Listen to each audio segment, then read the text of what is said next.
Hello, and welcome back to the Building Bigger Lives podcast. I'm Michael Regan, along with Kathryn Pedersen. And as always, we look to bring you content that we hope as a sales professional or a small business owner, you might be able to apply directly in the business and the life that you're leading. And I look forward to digging into a topic today that you no doubt are anticipating. If you click through the title, you already know we're going to talk about new hires, the training process, and some of the things we have experienced over the years of both doing new hire training as well as talking to a lot of other professionals.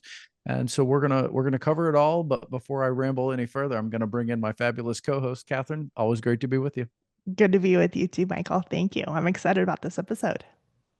Yeah, it's one that I think seems very applicable right now because we have a lot of folks who are looking at the second half of their year, and it's, if it's not here already, depending on the time that you're listening to this podcast, it's coming up quick. And as it does, you're going to be looking at your performance indicators, and as you look at those KPIs, it's going to inform whether or not your year is tracking where you thought it would be, or perhaps you've got some ground to make up. And often when we have ground to make up, the thought is, how do we bring a little more fuel to the fire? And adding teammates is a way to do that. Not always the answer to every problem. In fact, I'm not always fond of hiring and figuring it out later. I really want to be thoughtful when I hire. I really want to be careful because it's expensive, it's time consuming. And by the way, these are real people's lives we're talking about here. So I really do want to be thoughtful. But when it's the right answer, I think you and I can help the audience a lot with how to get, as a leader, how to get in the right mindset for hiring, and then how to develop a really good strategy for or getting them through the training process. So, tell me a little about your thoughts on hiring, and then we'll dive into some of the tactical execution on this. Yeah, I think it is timely. I think there's a lot of people thinking about hiring or hiring, depending on how their profit and loss looks. But I think the first question is kind of to say, okay, how do you know when to hire? And I think that can be one question I ask my team a lot is, where you at? Are you at 100%? Are you at 70%? Are you at 150%? What does that look like in your day? Because it's hard for me to know that when I'm not sitting right next to them. So that can help me kind of gauge, okay, where's our pipeline versus how busy is this person? And then you can start really thinking about, okay, if I do hire somebody, what's that timeline going to look like? Yeah. So understanding capacity is where you start. You're looking at, Mm-hmm. where is my current capacity? And sometimes we find when we're willing to evaluate capacity, we find inefficiencies. And sometimes those inefficiencies could lead us to conclude that, wait a minute, our problem isn't that we need more people. Mm-hmm. It's we need to figure out how to plug some of the holes we have in the bottom of this boat. We're leaking time, or we're leaking money. Maybe just, the overall, the probably the two biggest measurements of productivity. And so when that's the case, how do you address that with your team? How do you get them, maybe they've come to you and said, Kathryn, we're so overloaded. Can we please hire for some help? And you want to first ask some of those questions around productivity, and maybe you find out there are some productivity gaps. How do you address that before we dive straight into let's go searching for talent? Yeah, I think that you can do things like, hey, let's talk about your day, how you have it structured. Let me shadow you for a little bit and just kind of see what's going on. Let's have a meeting with everybody to say, hey, here's the parts, who's doing what? Do we have duplication going on? So those are, I think, all things that we can improve efficiency. Are there ways to use templates, to use different systems that we could be using to make things faster so that we do have that extra time in our day? So that's a great thing to dive into first. I'm glad that you brought that up. Yeah, because we may find out as we go through that exercise with our teammates that maybe what they're struggling with are activities they just don't like doing. And because they don't Mm-hmm. like doing them, maybe they procrastinate, or maybe they get disproportionately engaged with things that you and I both would think, oh, you could let that go now, or you close Mm-hmm. the loop, you're good. We don't have to keep, but they're justifying the expansion of that time to shine the highlight on, and that's why I never have time to get to that thing or that thing. And what we really find out is they don't really like those other things, and so they're Yeah. selling us on the idea of a teammate in order to do that. Well, if we can have that honest conversation around those things and start learning what their motivating factors are, maybe learning the why. Look, the most efficient and effective new hire plan that I can ever think of is not having to hire. It's really being able to reallocate our Hmm. work with the team we have. But that's not always going to be the solution. So when you've taken the time to do that and concluded, okay, no, I definitely see here, this is a capacity related to just raw labor. This is not people's personalities or preferences. This is actual, there's more volume coming down the pipe than they've got capacity to handle.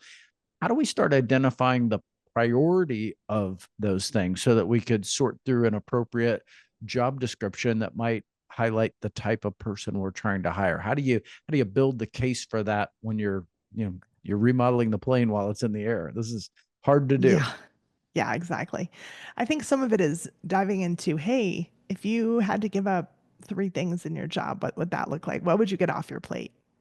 That can be one of the things that you look at. You could also say, okay, am I going to backfill? So do I have someone who can maybe take on some higher level tasks, and then we hire entry level, depending on what you can find out there in the market too?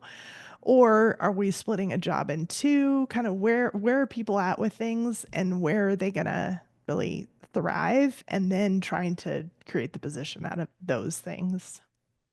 Okay, that's if we go down that road, isn't it possible then that some of those things that show up as you start sorting through those things, is it possible that some of those things could be solved through technology before a hiring solution? And if so, how do you weigh those things out? Because sometimes the answer isn't, oh, yeah, the answer is yes, we need help, but it's not always the assumption that we need to hire. Maybe it's we just need to delegate to an outsourced Hmm. solution or buy Hmm. some technology.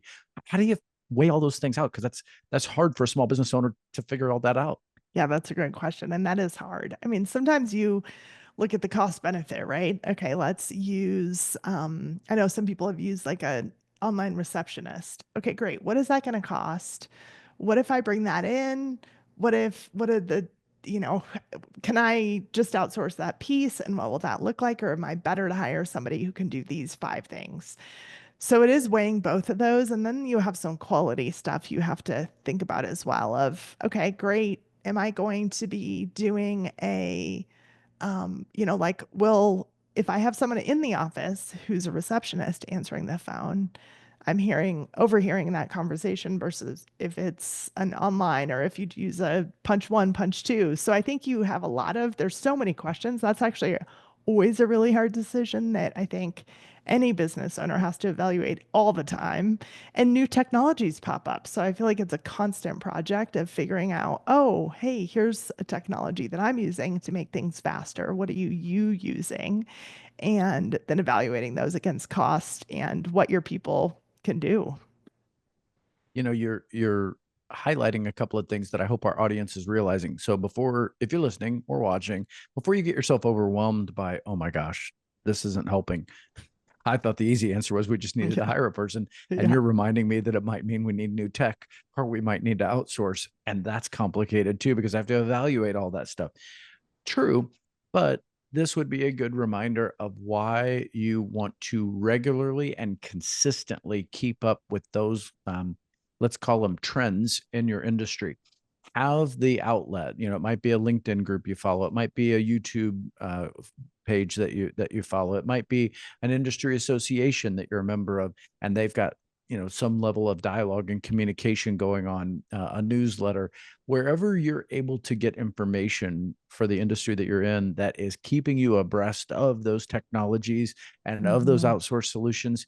It puts you in a much better position when the need arises to not feel so overwhelmed. So I guess the takeaway from that is don't wait until you need help to start learning all of this stuff, because that could feel Hmm. very overwhelming and could lead you to take choices that are just easier to implement because you can just pay for them and get them off your plate but finding out later they might not have been the choice you would have made had you been more aware of the other options. So let's pivot from that by saying, hey, now's the time. There's never a bad time to start learning about what those technology and outsource solutions look like. But let's stay in the lane of hiring because that's really the theme of the show today. Mm-hmm. So once you've concluded that okay, technology is a trade-off because I've done that analysis and I've weighed out the cost benefit, or okay, yeah, I could outsource, but what I get here maybe in cost savings, I don't get in terms of some of those cultural ingredients that I need. They don't speak like us, they don't act like us because they're not technically part of us. So you've weighed those out and you've decided no, we're going to hire. That's really the solution. What are some of the natural steps as a small business operator that you would want to take to make sure that the steps that you're going to follow in this process flow smoothly? What do we need to start with so this journey doesn't get off on the wrong foot? Do you mean after we've hired them or to hire someone? Yeah, after we've identified the hiring process, it's time to now explore hiring. I mean, I'm assuming most small business owners don't have an HR department, so they're going Mhm. to need to do this themselves. Where do they start? What's the natural step to beginning the hiring process? Yeah, so I think reaching out to the people that already know you and understand your business is kind of step one. So is that a Facebook post? Of course, according to your whatever works with your HR department, but is that, just telling people, is that how are you spreading the word with the people you already know? Is it posting it to LinkedIn? Is it putting an ad in the paper? So it's just kind of getting the word out so that people know you're looking and what you're looking for. Okay, so that's really smart is you're gonna network and socialize this opportunity, which would lead me to think before I make that call or make that post, I want to make sure I'm really clear on who I'm looking for. So I guess I'm gonna put Mhm. together the most basic profile of this professional person. I don't know their name yet. I don't know their experience yet or their skill yet, but I know the experience I need. I know the skill I need. So they've got to exceed both of those in order for me to be interested. Mhm. So I'm going to describe some things. My friend Todd Bookspan used to call this an avatar. He'd just say, hey, if you were describing this ideal person as an avatar, what would be the characteristics? And my hope would be, as I've done that, I'm going to take your step forward and start socializing it, start networking it, find out who within my professional network might already know me well enough and our organization well enough to be able to help us with that Mhm. introduction.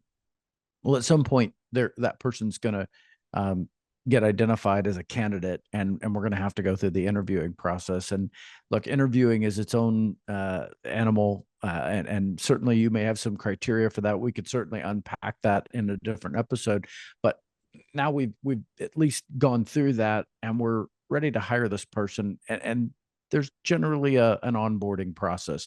We don't have to be a corporation to have formal onboarding. I think any team has a basic onboarding process. Most of those things are defined for us, but what's the roadmap you want to lay for this person if they're going to be a successful member of your team? They're going to show up on day one, and what do we need to be prepared for?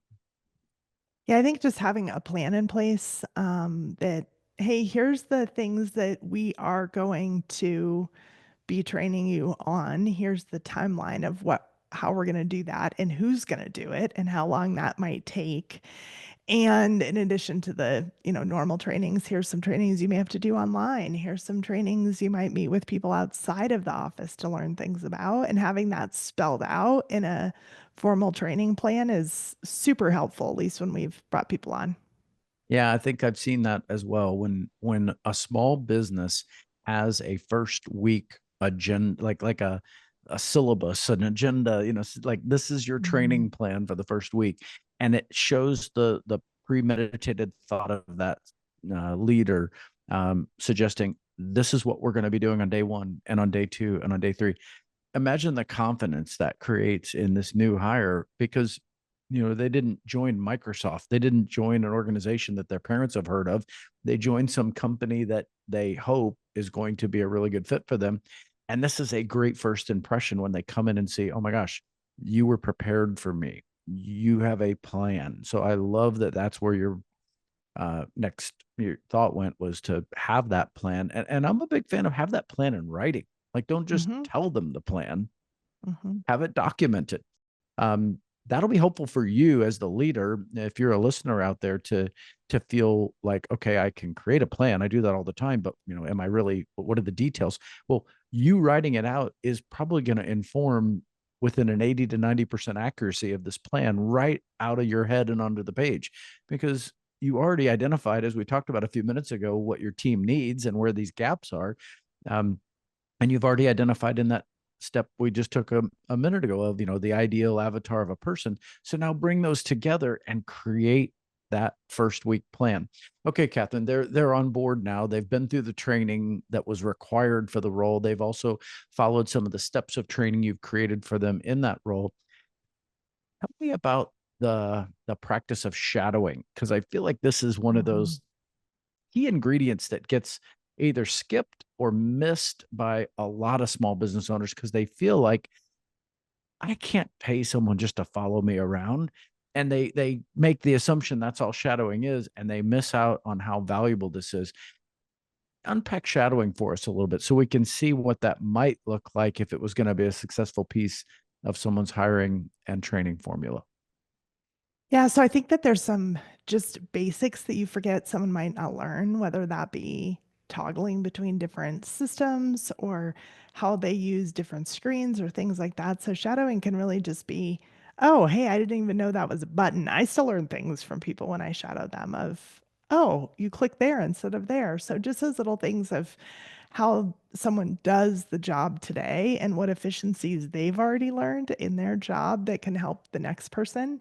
But then also just getting a basic idea of the business of, hey, this is kind of what the day looks like. This is how we talk to customers. This is how we meet with people can be super helpful in a day as well. All of those are great. I love all of them. And I think too, if we go back to the original setup, assuming this person was being hired because our team had already reached capacity and we had gone through your list of, learning what some of the things are that person would take off their plate if they had the right trust of, hey, there's a teammate here who could handle that. It's very likely that means this person is fitting within an existing process. It's Mm-hmm. not a standalone process that, Mm-hmm. well, no one really knows where it starts or ends because you're the whole process. You're probably playing a role within a process that exists. So by shadowing, I really get to see where I fit. I get to see what the handoffs look like. I get to see what you were doing first that set up the thing you expected of me. And I get to see the impact of it when I pass it to the next step in the process. Mm-hmm. I think that's really critical because you can tell me all day long when we're training, here's what your role is. But if I only see my role in, with tunnel vision, I'm missing out on the context of where it fits in the larger process. Shadowing unveils all that for me. Now I get Mm-hmm. to see, oh, I get it now. I see why you hired me. This is a really important step. And without this, it helps me be motivated to play my part really well. All right. Mm-hmm. The next phase we're going to move into after we've shadowed is sometimes called the delegating phase. This is where we're going to move this person through different levels of delegation. You and I have talked about those 5 levels in the past. I'm not sure we have to unpack those here, but I want to remind our audience this is where they fit. This is a great opportunity to do that. How have you handled delegating at this phase of training once the shadowing phase has allowed them to be ready to, battle test some of these skills that they have? What do you do with delegating? Yeah, so it could be that you watch them do it with some feedback. Well, first it's they watch you do it, then you watch them do it. And then you might give them some feedback. Later it might be that they do it on their own, but you check it and give them any feedback that's needed of, hey, I checked this and here's 2 things that you could have done differently.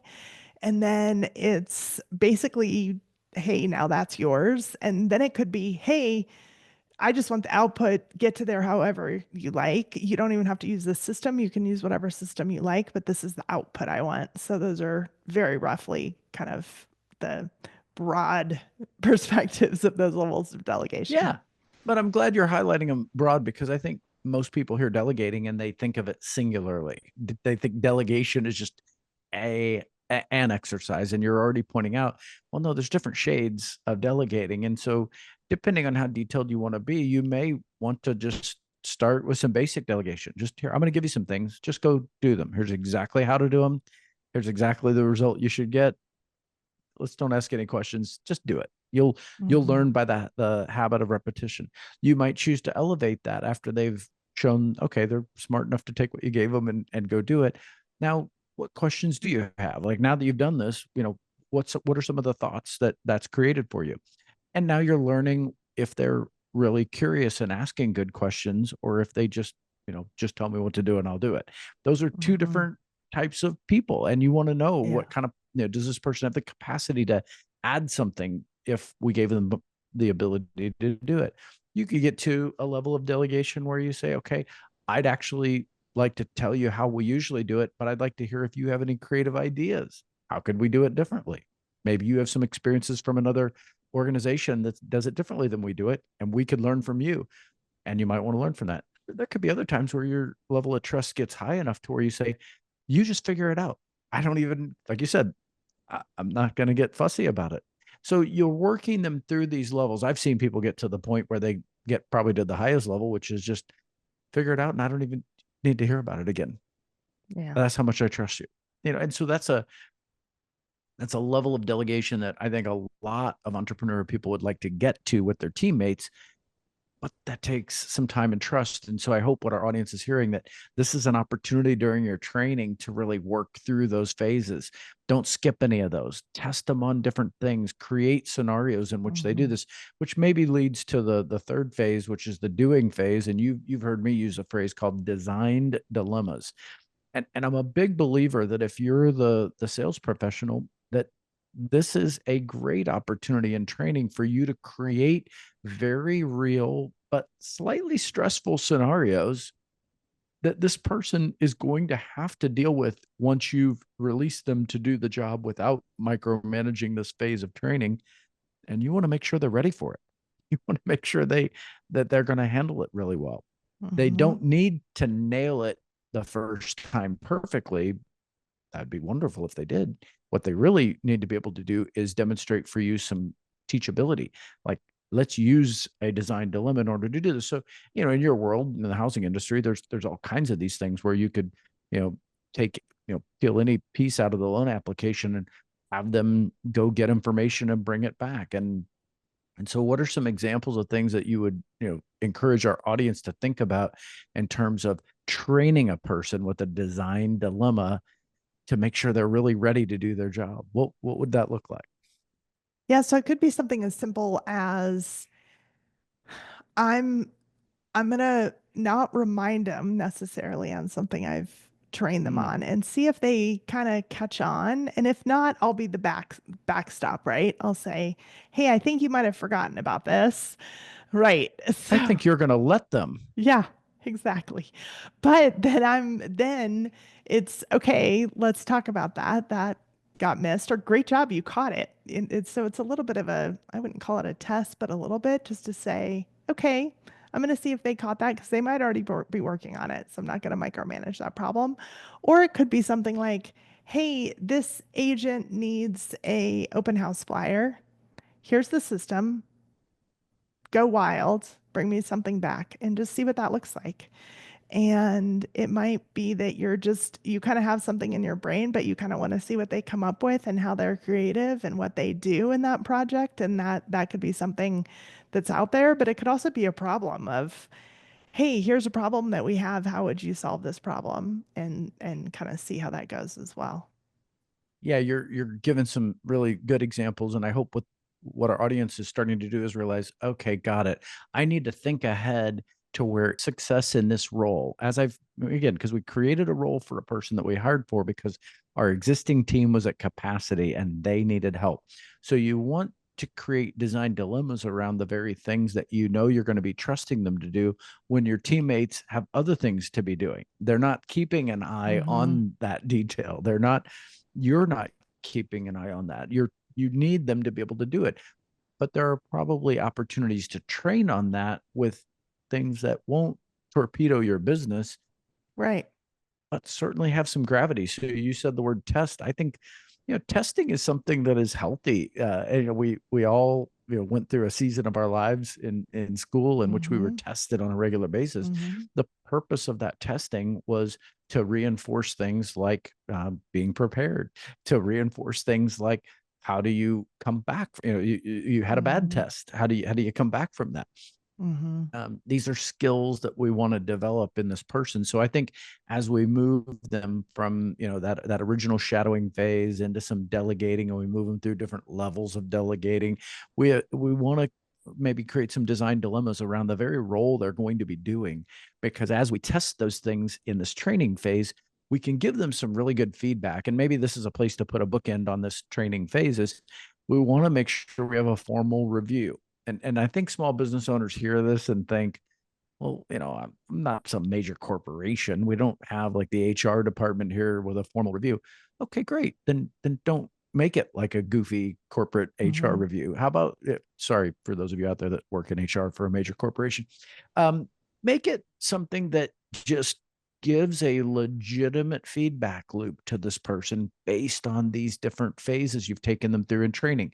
They went through that original training like you described, some of the compliance that might be necessary, some of the systems training they need, basically functionality in their role. Give them some feedback on that. Give them some feedback on all the things that you worked them through as they shadowed you. Hey, you asked really good questions. Hey, you took really good notes. Hey, you came back and showed creativity during the delegating phase with some things I think you probably saw us doing in the shadowing phase. I noticed how you tied those together. It reinforces for them the things that you're going to want to then lay forward in the role when you say, hey, congratulations, we've made a great hire, you're doing a great job, and now we can schedule future reviews based on the cadence that you as a business leader want to create.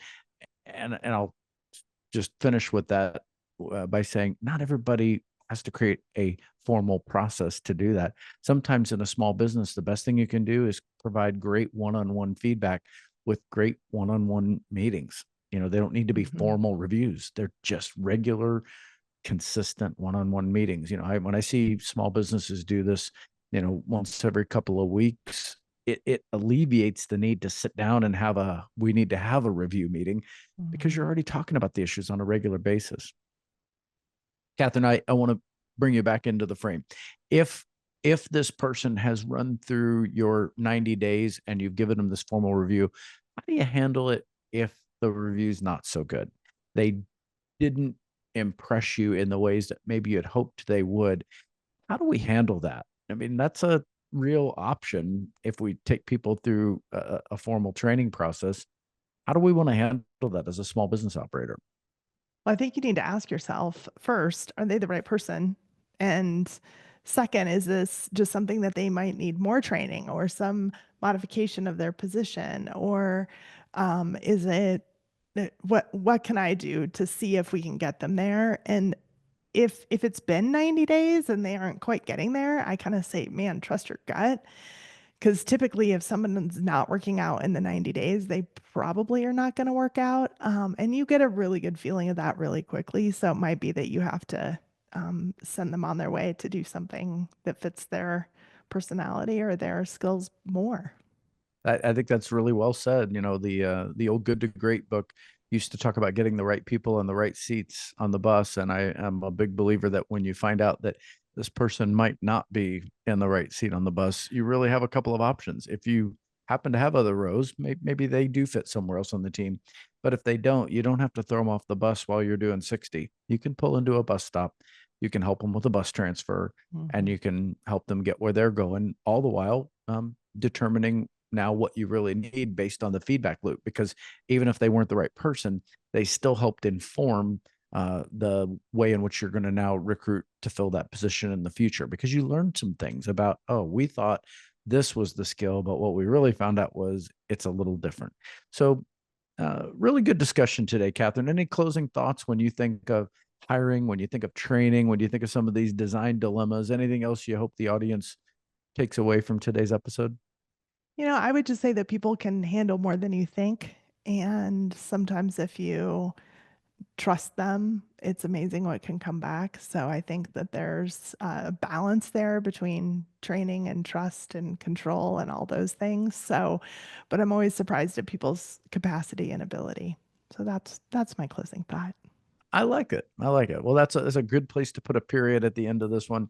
And again, I hope if you're listening today as a leader, whether it's a small team or a big team, whether the company is one that you're running or one that you own, I hope that what we're giving you are some really practical and tactical takeaways from today's episode around how to hire, how to train, and ultimately how to launch someone successfully into the role that you need to give your team more capacity as you look ahead at the second half of this year or in years to come, because this probably won't be the last time you're doing hiring if you're a growing business. Thanks for listening to us today on Building Bigger Lives.